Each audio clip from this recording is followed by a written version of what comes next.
नमस्कार मंडळी, मी अक्षय मोरे मित्रमंडळामध्ये आपलं सहर्ष स्वागत. आजकाल आपण बऱ्याच वेळा ऐकतो डाळ फ्राय, डाळ तडका हॉटेलमध्ये मिळतो तसा किंवा ढाब्यावरती मिळतो तसा. पण मी म्हटलं आज काहीतरी वेगळं ट्राय करूया. मी ज्यावेळेस बॅचलर म्हणून रूमवरती राहायचो त्यावेळेस मी ही रेसिपी ट्राय केलेली डाळसाठीची. तर म्हटलं चला ती रेसिपी तुमच्यापर्यंत पण पोहोचू. सो माझा एक छोटासा प्रयत्न, आपण किचन सिरीज म्हणून एक नवीन सिरीज यूट्यूबवरती चालू करतो आहे. तर त्याच्यासाठीच हा एपिसोड दुसरा, डाळ फ्राय. चला स्टार्ट करू. मी या ठिकाणी 1 वाटी डाळ घेतलेली आहे. 4 लोकांसाठी सफिशियंट ही डाळ असणार आहे. तर तुम्ही तुमच्या याच्यानुसार डाळ घ्यायची, ती शिजवून घ्यायची. त्याच्यानंतर सर्वप्रथम सुरी ही खूप इम्पॉर्टंट आहे, तर तिला आपण धार लावून घेऊया. मग एक मोठा कांदा घेऊया. कांदा आपण सोलून त्याला एक छोट्या छोट्या याच्यामध्ये चॉप करणार आहोत. कुठलंही जेवण बनवताना संयम खूप महत्त्वाचा असतो, तशाच पद्धतीने डाळ बनवतानाही संयम खूप महत्त्वाचा आहे. कांदा चॉपिंग झाल्यानंतर आपण कोथिंबीरीचे 2-3 देठ घेणार आहोत. कोथिंबीर आपण चॉपिंग करून साईडला ठेवणार आहोत.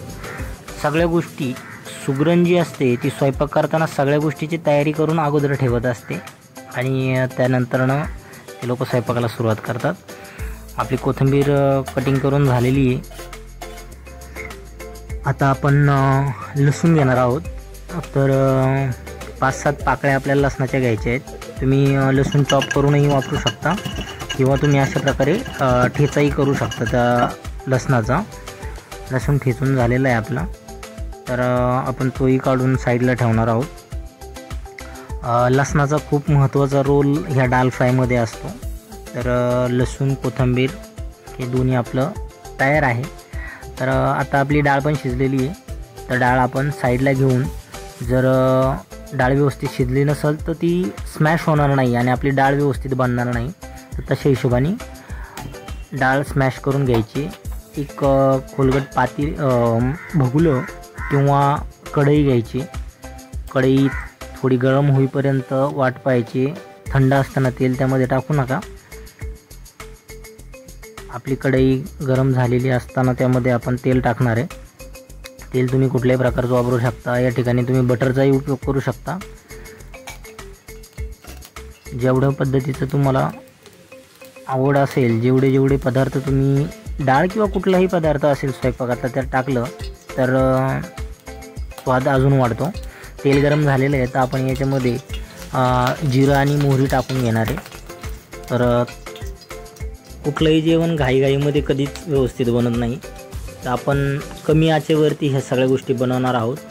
तर आपण तेल गरम झाल्यानंतर त्याच्यामध्ये जिरं मोहरी टाकून घेणार आहोत. त्याच्यानंतरनं याला थोडंसं तडका बसून देणार आहोत. त्याच्यानंतरनं आपण याच्यामध्ये जो काही आपण ठेचा केलेला किंवा चॉप केलेला लसूण असेल तो लसूणही याच्यामध्ये ॲड करायचा आहे. हे जे काही मिश्रण आहे हे आपला डाळ फ्रायचं बेस तयार करणार आहे. तर तुम्ही याला मीडियमपेक्षा थोड्या जास्त आचेवरती किंवा मीडियम आचेवरती सुद्धा बनवू शकता. ह्या मिश्रणामध्ये आपण कांदा ॲड करणार आहोत. कांदा ॲड करून झाल्यानंतर या ठिकाणी तुम्हाला जर मिरची ॲड करायची असेल तर थोडी आपण हिरवी मिरची चॉप करून किंवा ठेचा करून या ठिकाणी टाकू शकतो. माझं असं मत आहे की डाळीमध्ये आपण तिखट टाकलं तर ती डाळीला तेवढी माझ्या हिशोबाने चव राहत नाही.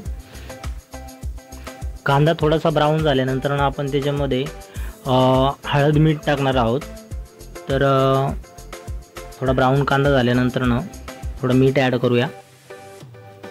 चवीनुसार मीठ ॲड करून झाल्यानंतर आपण याच वेळी हळदीचंही थोडं ॲड करायचं आहे. मी हळद या ठिकाणी यासाठी यूज करतो की हळदीमध्ये जो कडवटपणा असतो तो तडक्यामुळं निघून जातो आणि आपल्याला हवा तसा पिवळा कलर येतो. तुम्हाला जर अजून डाळ फ्रायची टेस्ट वाढवायची असेल तर याच्यामध्ये थोडंसं हिंग ॲड करा. मला ही हल्ली गोष्ट समजली की हिंग टाकल्यामुळं पण डाळ फ्रायला उत्तम प्रकारचा सुगंध येतो. आता हे जे काही मिश्रण बनतं आहे यानेच आपल्या डाळला तडका बसणार आहे. बरेच लोक डाळ शिजवताना त्याच्यामध्ये टोमॅटो वगैरे टाकतात. तुम्ही यावेळेस इथं या क्षणी टोमॅटो वगैरे पण ॲड करू शकता, पण मी युजली टोमॅटो ॲड करत नाही, मला ते आवडत नाही. म्हणून तुम्हाला हवं असेल तर तुम्ही त्यामध्ये टोमॅटो ॲड करू शकता. आता हे जे काही मिश्रण तयार झालेलं आहे याच्यामध्ये आपण आपली जी काही हे शिजलेली किंवा स्मॅश केलेली जी काय डाळ आहे ती डाळ आपण याच्यामध्ये ॲड करणार आहोत. आपल्याकडं जेवढी काय डाळ आहे शिजलेली सगळी डाळ बिना पाण्याची आपण याच्यामध्ये ॲड करणार आहोत. इथं लगेच आपल्याला पाणी ॲड करायचं नाही आहे. जेवढी आपल्याकडे डाळ शिजवलेली आहे ती सगळी डाळ आपल्याला ॲड करायची आहे. आणि त्याच्यानंतर ना आपण जे काही डाळ शिजवलेलं पाणी आहे ते पाणीसुद्धा आपण याच्यामध्ये ॲड करायचं आहे. आपल्याला जर वाटलं की डाळ फ्राय आपला जो काय आहे तो खूप जास्त घट्ट होतो आहे तर थोडंसं पाणी ॲड करायचं आहे.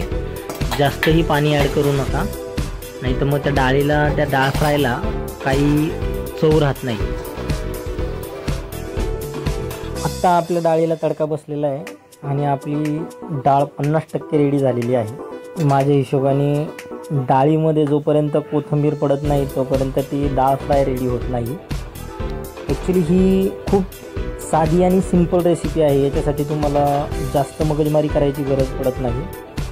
आता आपण डाळीमध्ये आपल्या कोथिंबीर ॲड करणार आहोत आणि मंद आचेवरती एक 5 ते 10 मिनटं फक्त डाळीला उकळू देणार आहोत मनसोक्त.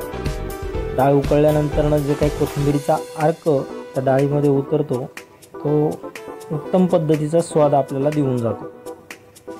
अशा पद्धतीने आपली सरळ साधी आणि सोपी डाळ फ्राय रेडी आहे.